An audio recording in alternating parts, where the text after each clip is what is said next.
Well, hello everybody. Happy Tuesday and welcome back. Speaking of welcome back, look who's here again. It's Barrett. We got another great story for you guys. It's by Laura Salas and it's called Clover Kitty Goes to Kittygarten. So, sit back, relax, and enjoy the Tuesday edition right here on Mr. And Mr. Barrett. Well, I didn't say my name yet, but Mr. Eric. And Mr. Barrett reads. Wink. Clover Kitty liked calm things, knitting mittens, nibbling kibble, catnapping on the warm floor. Sometimes she wished she had a friend to knit and nibble or nap with. But mostly, life was perfect. Until...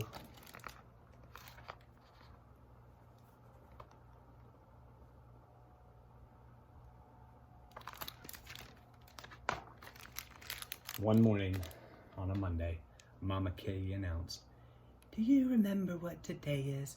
The first day of Kittygarten. Are you ready for friends and games and songs?" Pictures of high fives and curly slides and dusty chalk and gluey paws filled Clover's head. She was not ready.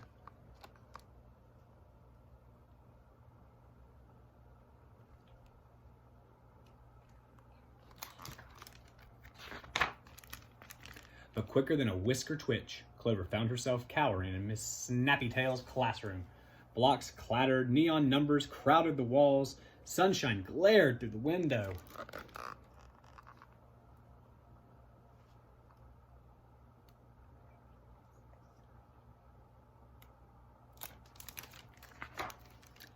A paw touched Clover's shoulder and she flinched.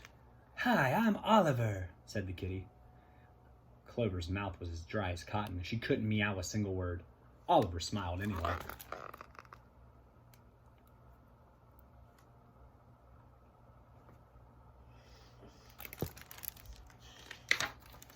Miss Snappytail flashed spotlights off and on. "Time for counting."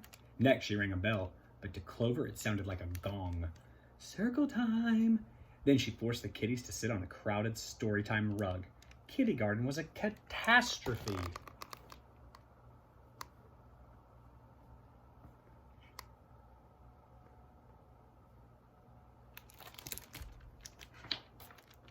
At recess, Oliver came over and asked me softly, "Do you want to seesaw with me?"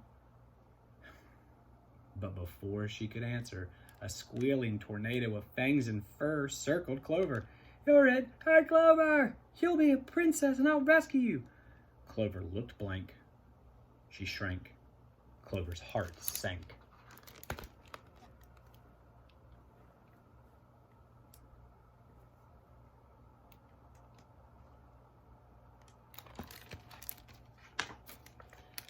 But At lunch, the cafeteria lights blinded Clover. "Do you like juice, Clover?" asked Oliver. "Cabinet, cookies, milk! Who wants to trade tuna for my spaghetti?" Clover grabbed. She jabbed. Her tiny claws stabbed. Clover could not wait for nap time.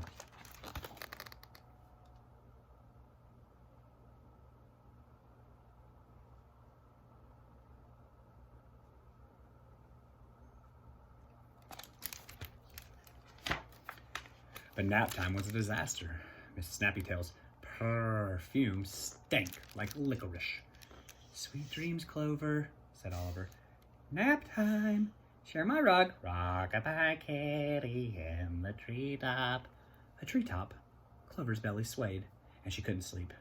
On her scratchy mat, she tried, she sighed. Clover Kitty quietly cried. School felt 9 lives long, maybe 10.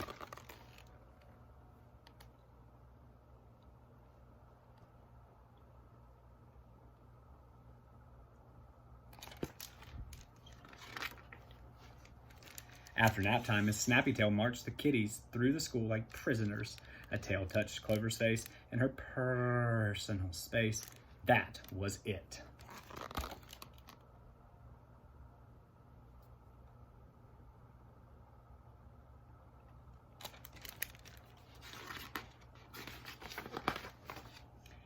Clover spit. She bit. She threw a fur-flying hissy fit. "I quit!" Clover fled. "See you tomorrow, Clover." "Will I?" asked Oliver.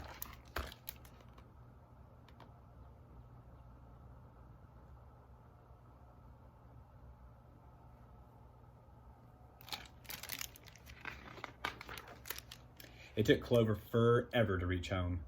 "Well, you look like you had an exciting day," said Mama. Then her whiskers drooped. "Are you okay, Clover?" Without a meow, Clover curled into a circle. Mama rubbed just behind Clover's left ear until Clover fell asleep.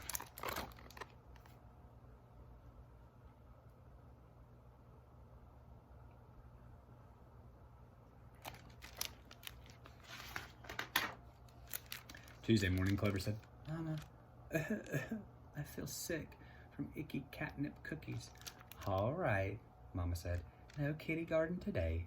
Clover snoozed all morning in her soothing room. Later, Oliver Kitty stopped by.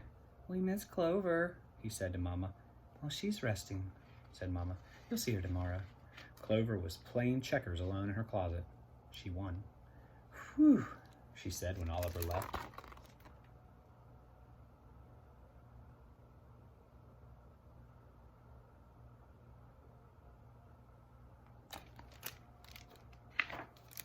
Wednesday morning, Clover was still sick.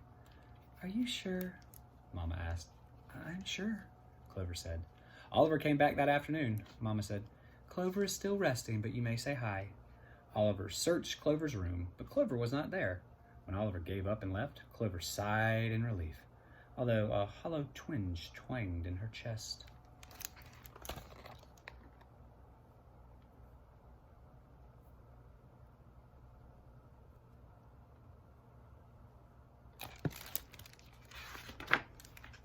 Thursday morning, Clover was almost better.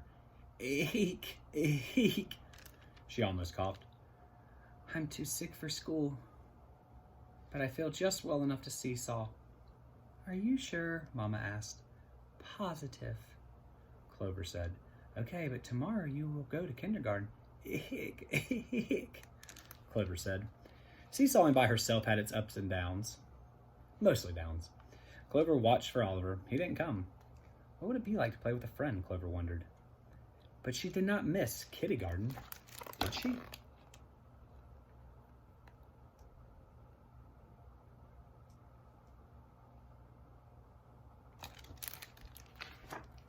On Friday morning, Clover was ready to try Kittygarten again. "I'm so glad," Mama said. Clover stuffed her backpack with survival gear. She used sunglasses when Miss Snappytail flashed the spotlights, earmuffs to soften the circle time gong, and her own silky knitted rug for story time.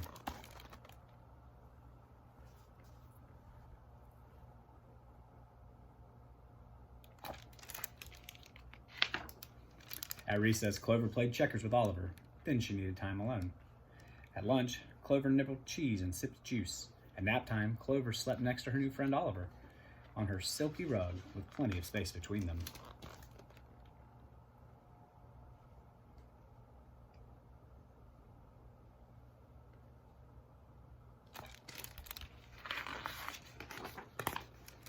Clover's day wasn't perfect, but it wasn't a catastrophe.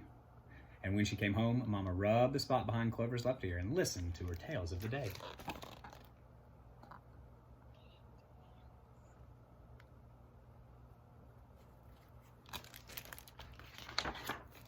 So Clover decided to go to Kittygarten the next week, and the week after that, too. Each week got easier. It helped to have a calm, kind friend like Oliver.